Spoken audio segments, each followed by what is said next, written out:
নমস্কার বন্ধুরা, আজকে দুপুরের প্রতিদিনের মতন আজকে দুপুরে আবার খাবার নিয়ে চলে আসলাম। আজকে দেরি হয়ে গেছে ফেসবুকের বন্ধুরা, 2:30টা বাজে।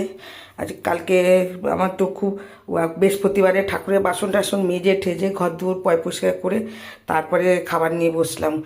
বন্ধুরা, তোমরা একটু কষ্ট করে আমার ভিডিওটা দেখো, আজকে অনেকটাই দেরি হয়ে গেছে। এই দেখো, গরম ভাতটা ঠান্ডা হয়ে গেছে, আর গরম ভাত বলে লাভ নেই। দেখো হাত দিয়েই বাড়ছি, ভাত তুলে বেড়ে রেখেছিলাম বাটির ভর্তি। আমি তো বলি হাঁড়িতে ভাত রাখি না। এই যে ভাত বেড়ে নিলাম। আমার খাবার কেউ নেই, সোনামা বাড়িতে নেই, আমি একাই। হাতে স্ট্যান্ড আছে, একটা স্ট্যান্ড এনে ভিডিও করা সেই সময় আমার নেই, অনেক বেলা হয়ে গেছে বন্ধুরা। এই যে রোজকার মতন আমার পেঁয়াজ, রোজকার মতন আমার লেবু, রোজকার মধ্যে পেঁয়াজ লেবু, আর এগুলো বন্ধুরা আমার গাছের লঙ্কা, এগুলো গাছের লঙ্কা। আর এই যে পাঁচমিশালি শাক ভাজা, পাঁচমিশালি শাক ভাজা।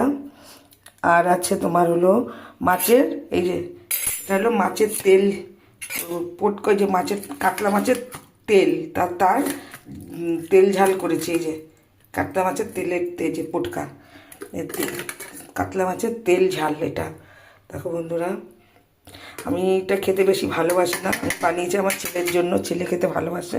এই যে মাছের তেল ঝাল করেছি। আর একটা সরি বলতে ভুলে গেছি, আর এটা হলো আমার ওই যে পটলের চোকলা বাটা। কে খাও জানি না, কে খাও কি না। আমি কাঁচা লঙ্কা, শুকনো লঙ্কা, কালো জিরে, রসুন দিয়ে, ধনেপাতা দিয়ে ভেজে তারপর তেলে বেটেছি। কে খাও কীরকম আমাকে কমেন্টে জানাবে, আমি খুব ভালো খাই। আর রয়েছে পাতলা পাতলা করে রুই মাছের ঝোল, ওই যে কাঠি কচু দিয়ে, আর ওইটা কী আছে বরবটি দিয়ে ঝোল। আর বানিয়েছি নতুন রেসিপি, এটা বানিয়েছি রুই মাছের, সরি সরি সরি সরি ভুলে গেলাম, কাতলা মাছের পেটির ভাপা।